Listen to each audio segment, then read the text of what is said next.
Olá pessoal, eu sou a Neuza Andrade, acredito que todos já me conhecem aí, né? Que a gente está no nosso projeto de extensão, tirando o bullying de cena, e hoje a gente enfoca nesse título aí, né? Tirando o bullying de cena. De onde que veio esse nome, né? Desse projeto na verdade foi ideia do psicodrama, né? E as técnicas, né? Que, que a gente dentro das minhas pesquisas que eu resolvi botar esse título, né? Hoje é o nosso último vídeo, né? A gente vai falar hoje sobre técnicas do psicodrama e, e a gente vai seguindo aí para a gente ver, né? Dentro da literatura, dentro do psicodrama, né? As técnicas que Jacob Levi Moreno, né? Trouxe para gente. Hoje é o nosso último vídeo, né? Hoje é o nosso sexto vídeo. A gente já, aí a visão geral, a gente já teve, né? Falou o que é bullying, cyberbullying, leis, responsabilidades, psicodrama, foi a última aula e hoje a gente vai falar sobre as técnicas, né? Então, dando andamento, aí eu hoje já iniciei com Fonseca, né? No cenário psicodramático, a ênfase é para o presente, com a possibilidade da abertura para o novo. Não importa somente a revelação do passado. Essa perspectiva é um convite à comunicação transformadora. É uma tentativa de desintelectualizar e oportunizar um contato mais verdadeiro e afetivo. Então a gente já inicia o nosso vídeo com Fonseca, né? E com essas palavras aí, né? De, de, de pensamento, né? Que essas técnicas aí, né? De quando a gente fala de afetividade, né? A gente fala de comprometimento, a gente fala de compromisso, né? A gente fala de vínculo. Então, isso tudo a gente pode direcionar, nós estudantes, professores, né? Psicopedagogos, profissionais, diretores, a gente pode direcionar isso tudo para essas a semente, né? Que vão brotar aí e vão levar para a vida deles, né? Que é as crianças dentro da escola, né? Então, continuando, depois dessa reflexão, aí vem as técnicas, né? Na verdade, eu não trouxe todas, né? Eu trouxe assim, dentro dos estudos, dentro dos meus estudos, dentro da literatura, as que eu conheci, né? E eu pesquisei. E aí a gente vai falar as técnicas básicas, né? Psicodrama, representação do psiquismo. Torna-se importante chamar a atenção para algumas considerações, partindo do ponto de vista de que a técnica deve ser encarada e, consequentemente, usada como um recurso e não como um fim, né? Esse é um recurso aí. Um dos alicerces da relação terapêutica é o respeito pelo limite do outro. Portanto, a criança ou o grupo devem ser convidados à ação, e só a partir da aceitação por parte destes é que o trabalho deve ser iniciado, né? Então é um convite. A pessoa tem que estar disposta, né, a participar para a gente obter o resultado. E para que isso ocorra, tanto o cliente como o terapeuta devem estar aquecidos, como a gente falou na aula anterior, né? Daqueles 3 elementos lá, para iniciarem a ação dramática, podendo assim caminharem juntos. É necessário que o terapeuta caminhe junto por toda a trajetória da sessão, para que possa, quando necessário e possível, intervir, fazendo então sucessivas reduções, né? E assim chegar ao sentido que o cliente atribui à vivência. Então o que antecede aí, as técnicas, né? Que tem todo um preparo, né? Tem que ter um aquecimento para poder chegar ao objetivo, né? Que se quer, né? Dentro do psicodrama. Aí a gente vai dando andamento das técnicas básicas, né? A gente vai conhecer a técnica do duplo, né? A técnica do duplo. As técnicas básicas do psicodrama fundamentam-se no que Moreno chamou de matriz de identidade, que está relacionado com o nascimento e desenvolvimento da criança. O terapeuta se expressa clarificando para a criança os sentimentos que naquele momento ela não consegue expressar ou até mesmo identificar. O terapeuta deve posicionar-se ao lado do cliente e com a mão no seu ombro usa o pronome pessoal, eu, né? Ao fazer a intervenção clarificadora de vivência emocional, deve adotar a postura corporal, o tom de voz e forma peculiar de o cliente falar e se expressar, objetivando expressar ao máximo a sintonia emocional. O duplo pode fazer perguntas, questionar sobre tais sentimentos e ideias a fim de que ocorra uma identificação por parte do cliente no seu duplo, né? Então, essa técnica aí do duplo, na verdade, ela pode ser utilizada com crianças que têm dificuldade de expressão verbal, né? É, Moreno, ele utilizava essa ferramenta com pacientes com sintomas psicóticos, né? De maneira mais detalhada, essa técnica propõe que um ego auxiliar assuma a comunicação não verbal a partir das emoções que capta do paciente. Os principais benefícios apontados pelo autor são a capacidade de proporcionar tranquilidade e melhora nas possibilidades de interação e comunicação, através da proximidade e compreensão de um e do outro, né? Então, bacana essa técnica aí do duplo, né? A gente vai para a próxima, que é as técnicas básicas, né? Que é a técnica do espelho. A técnica do espelho, o terapeuta toma o papel do cliente e atua, e ele observa fora da cena. A performance do terapeuta é a mesma do cliente, no falar e no expressar. Logo a seguir, averigua-se com o cliente como ele se sentiu ao ver como atua no mundo ou naquela situação. Pode-se também atuar junto com o cliente, tendo atitudes ou fazendo gestos, ou até mesmo conduzindo-se da mesma forma nas situações sem que seja revelada para o cliente a intenção do terapeuta. Outra forma de começar a usar essa técnica é apenas deflagrando expressões como balançar o pé, pés contidos juntos, mãos fechadas, né? Franzir a testa, a forma de sentar-se, né? Bocejo constantes, fazendo-se a seguinte pergunta: se este falasse, o que você imagina que estaria dizendo? Ou o que você imagina que ele teria a lhe dizer? Então, o paciente aí vai se ver, né, no outro, as suas atitudes, né, os seus gestos, e ele de alguma forma vai repensar, né, essa projeção aí. Essa é a técnica do espelho, né? Aí seguindo a gente vai trazer a técnica da inversão de papéis, né? Essa técnica ela consiste com a criança, né, o protagonista, tomar o papel do outro e se tomar o seu papel. Dessa forma, só há uma verdadeira inversão de papéis quando as duas pessoas estão presentes, né? Aí eu tenho objetivos nessa técnica, né? Proporcionar à criança a percepção de que é a partir do desempenho de papéis que um homem se relaciona com o outro, né? Desenvolver a consciência de autoridade, o meu, né? O eu que constitui através de um prolongamento do outro, ampliar a consciência da criança para diferenças individuais, propiciar o desenvolvimento de interrelações mais autênticas e saudáveis e levar a criança a constatar o variado leque de possibilidades de papéis que se pode desempenhar na vida e também a variedade de modos como se pode fazê-lo, né?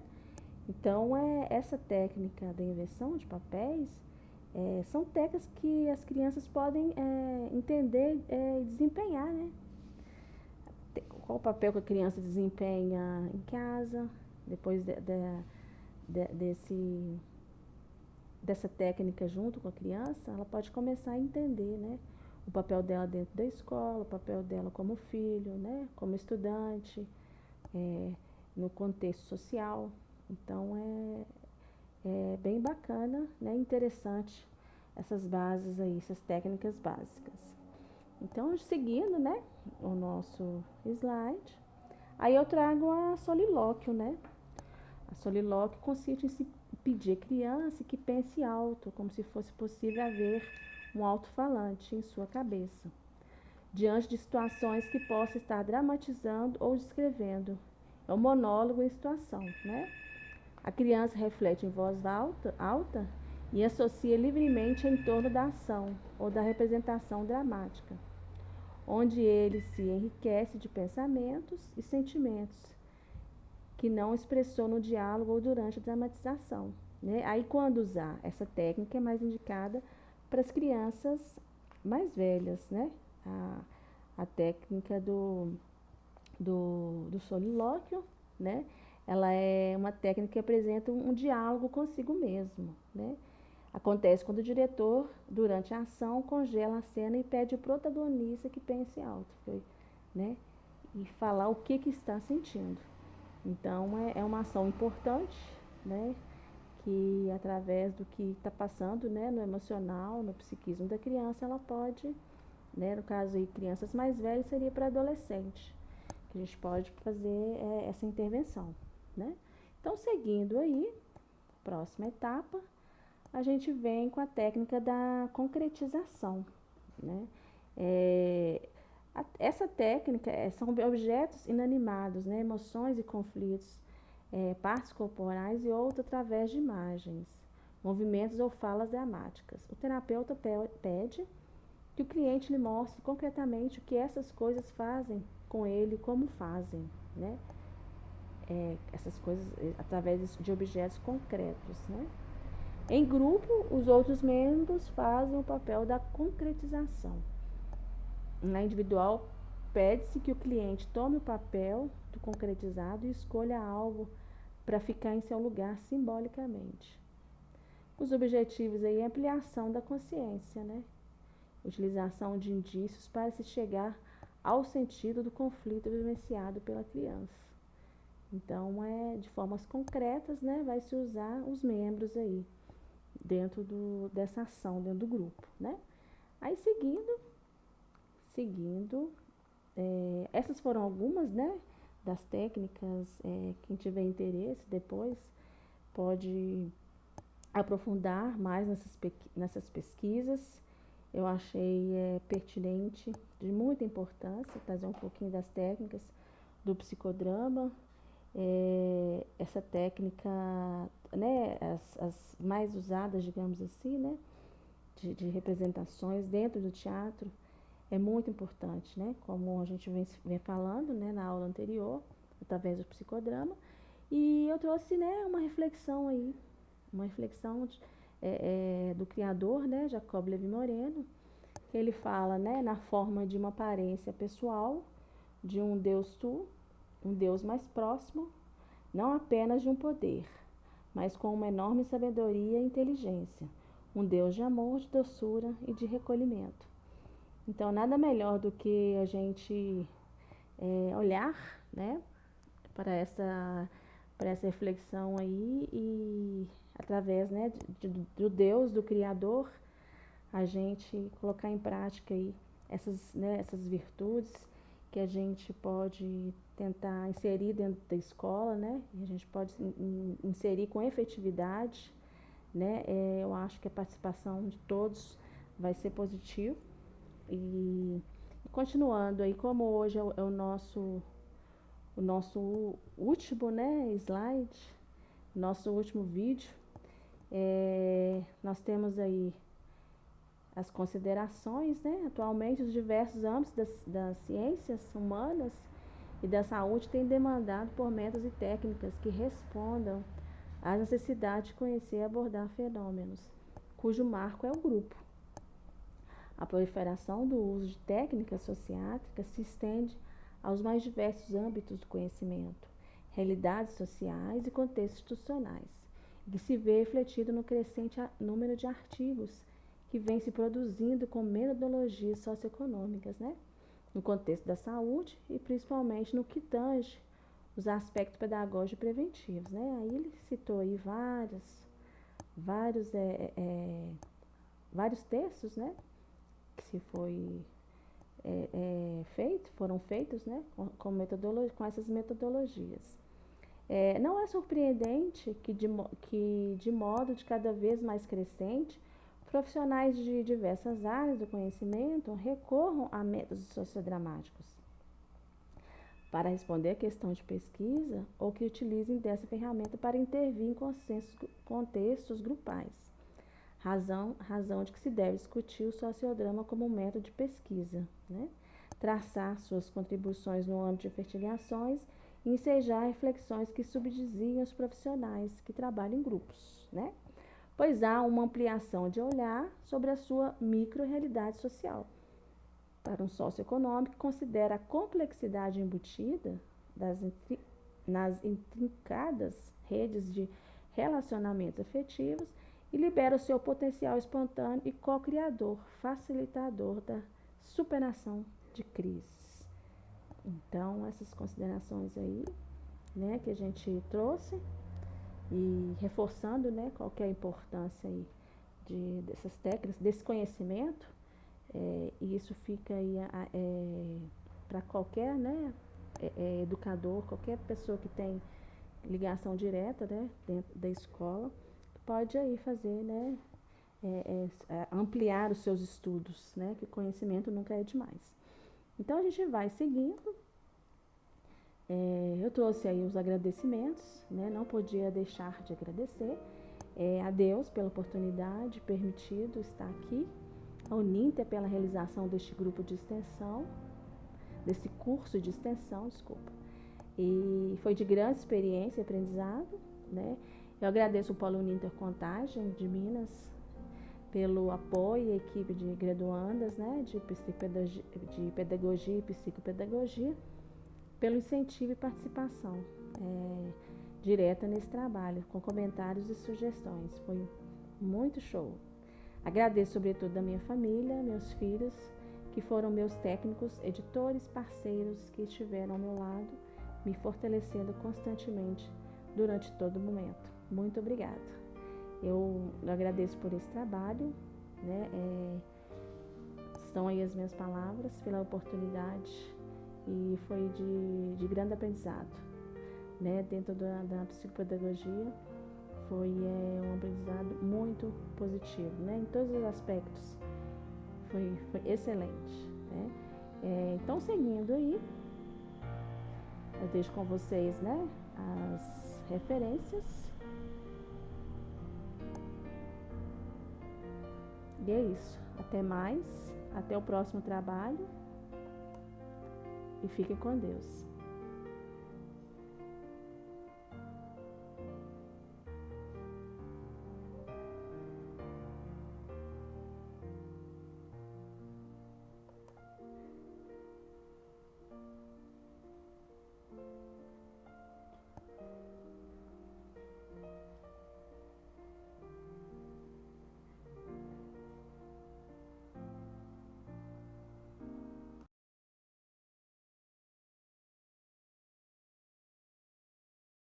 Encontro de dois, olho no olho, cara a cara.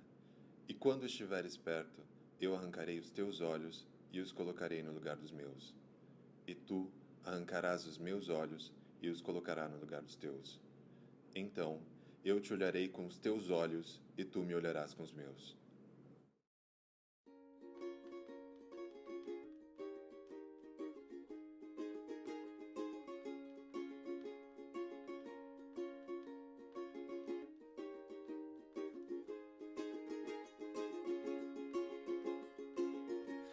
If I was young, I'd flee this town. I've buried my dreams underground. As did I, we drink to die, we drink tonight. Far from home, elephant guns, let's take them down. One by one, we'll lay it down. It's not been found, it's not around.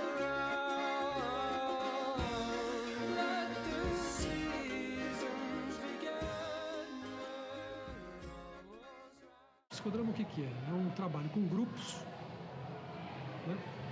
Onde é uma criação coletiva em cima de um problema, de uma questão, um problema humano, né?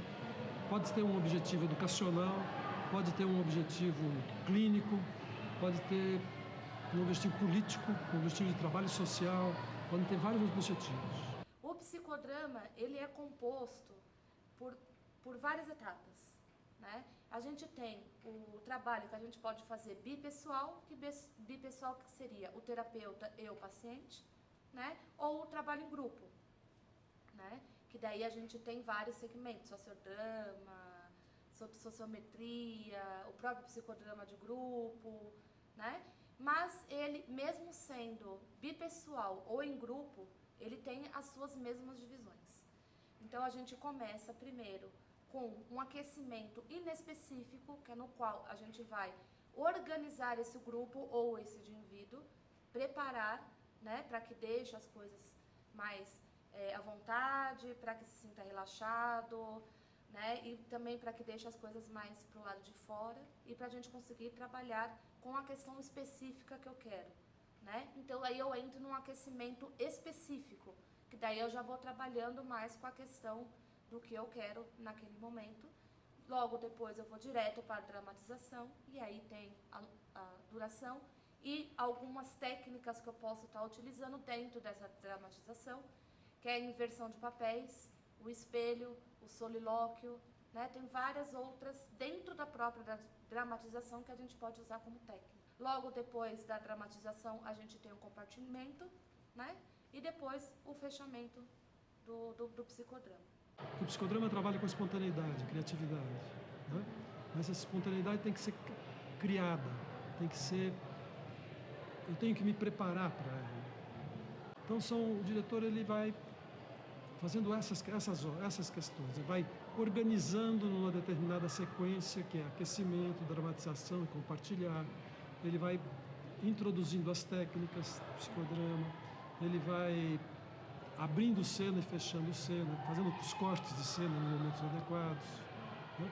Ele faz uma análise a respeito disso. Para poder fazer tudo isso, tem uma análise, uma leitura a respeito disso, do que está acontecendo. O psicodrama, ele é uma terapia, como qualquer outra, só que com uma técnica do psicodrama. E eu posso trazer para o cotidiano justamente por causa disso, porque eu uso o ser espontâneo, né?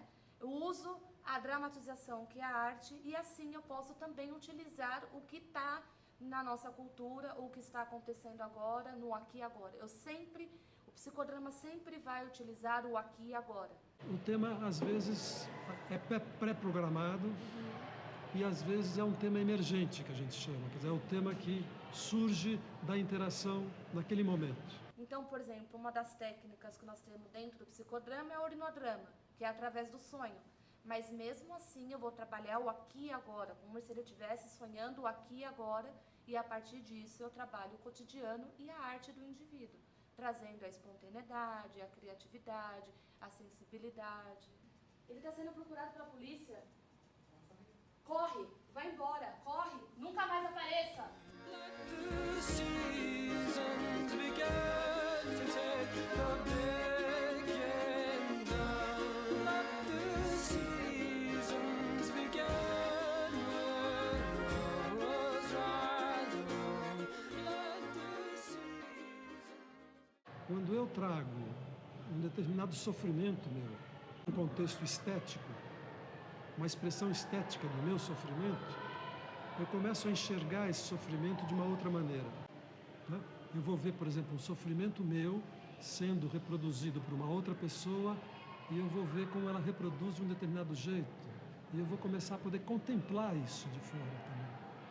Então são vários mecanismos que a estética, a criação estética pode ir, de alguma maneira, produzindo transformação. Um espaço público de troca de uma certa vivência de sofrimento, uma certa vivência de problematizada, vamos dizer, né?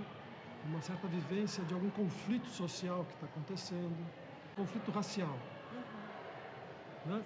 Onde é possível a pessoa expor isso para outras pessoas, e que são espaços de expressão, espaços de troca, de convivência, espaços onde eu vou conhecer pessoas novas, e tudo isso provoca mudanças. Porque a partir do momento que eu posso trabalhar o grupo, posso me colocar no lugar do outro, eu posso fazer uma inversão de papéis, né? Eu posso me fazer um espelho e falar, opa, em que lugar que eu estou, o que eu faço a partir de agora? Eu acho que isso é a mudança exatamente que Moreno procurava. É você sempre se colocar no lugar do outro e eu não faria isso, eu não gostaria que fizesse isso comigo, então por que eu vou fazer isso com o outro?